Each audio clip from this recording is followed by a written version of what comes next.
आए थे, मिले थे, उनकी संतों के प्रति बड़ी श्रद्धा थी। किससे मिले थे? नीम करौली वाले बाबा जी से, महाराज जी से नहीं मिले थे। आप सर्च कीजिए, आप स्टडी कीजिए इसको, आपको पता लगेगा कि जब वो परेशान होते थे, जब वो उदास होते थे, जब उनकी कंपनी घाटे में जाती थी, तो वो नीम करौली आश्रम जरूर आते थे। नहीं, मैं इस बात से इनकार नहीं कर रहा, मैं आपको एक तथ्य दिखाता हूँ। नीम करौली बाबा के आश्रम स्टीव जॉब्स आए थे, जरा दिखाइए यहाँ पर आए, लेकिन जब वो आए थे तब क्या नीम करौली बाबा थे?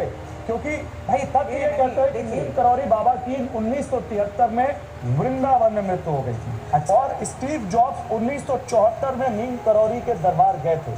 तो जब नीम करौली बाबा जिंदा ही नहीं थे अनिरुद्धाचार्य जी, तो उन्होंने एक मुलाकात कब कर ली और अपना खाया हुआ एप्पल या सेब कब उनको दे दिया?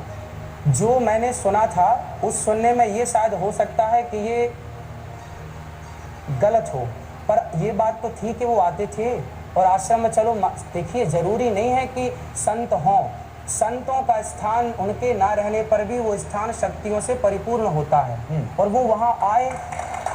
बात मायने रखती है कि वो वहाँ आए। संत जी से भेंट हुई नहीं हुई वो अलग मुद्दा हो सकता है। वो मैंने जो सुना था, सुनाने वाले ने मेरे को गलत सुना दिया हो। अनिरुद्धाचार्य जी महाराज के करोड़ों भक्तों के सामने आज हर विवाद पर दूध का दूध और पानी का पानी हो गया। कुछ दिन पहले अनिरुद्धाचार्य महाराज ने महिलाओं के जॉब करने पर कुछ ऐसा कहा था जिसको लेकर उन पर महिला विरोधी होने के आरोप लगे थे। जॉब करनी है, टीचर बनना है गुरुजी। पति क्या करते हैं? पति हमारे बिजनेसमैन है। तो जब बिजनेस कर रहे हैं, पति कमा रहे हैं मस्त, तो आपको क्यों काम करना है? गुरुजी मेरे घर के काम कर लो। हाँ ये तो ठीक है, लेकिन फिर भी गुरुजी मुझे ये लगता है ना कि हम अपने पैरों पे खड़े हो जाएं। अरे पैरों में खड़ी तो हो, पति के पाँव में खड़ी रहो।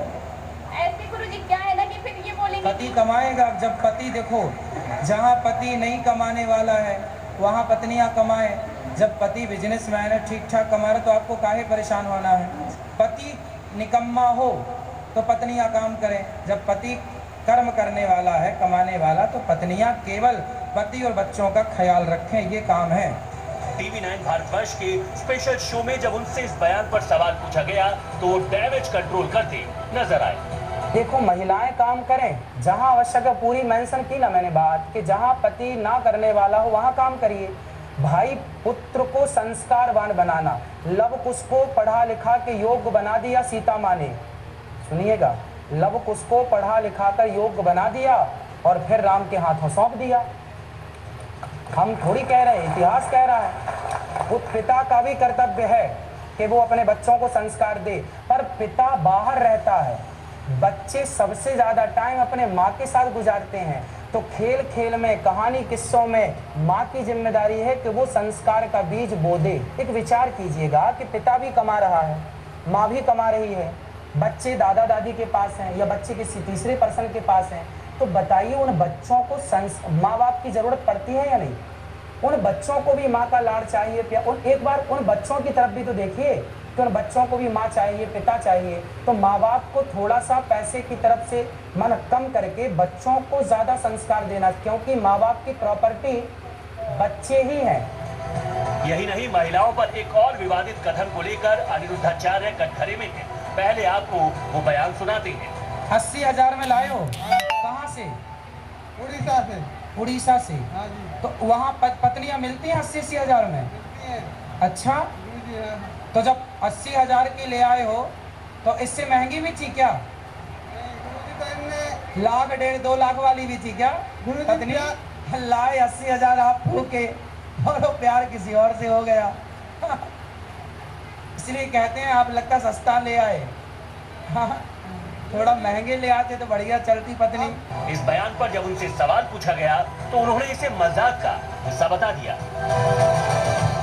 किसी व्यक्ति विशेष का हृदय दुखाने के, दिल दुखाने की बात नहीं है ये। तो जब प्रश्नोत्तरी होती है ना, तो खुल की बातें करते हैं, हंसते मुस्कुराते बातें करते हैं, सब प्रकार की बातें करते हैं।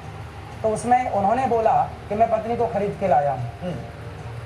तो अब वो लाए होंगे कहीं से 80,000 की। अब लाए वो हैं और उस पत्नी को किसी और से प्यार हो गया। तो हमने कहा भाई तुम्हारा तो नुकसान हो गया, लाए तुम हो, प्यार किसी और से हो गया उसे। अनिरुद्धाचार्य महाराज का जो बयान सबसे ज्यादा वायरल है वो बिस्किट को लेकर है, जो उन्होंने हाल ही में दिया था। आप ज्यादा खाते हैं बिस्किट, बिस्कुट। बिस्कुट का मतलब क्या है? बिस्किट का मतलब क्या है? Whisky kit. विष मतलब जहर की किट मीन्स बिस्किट।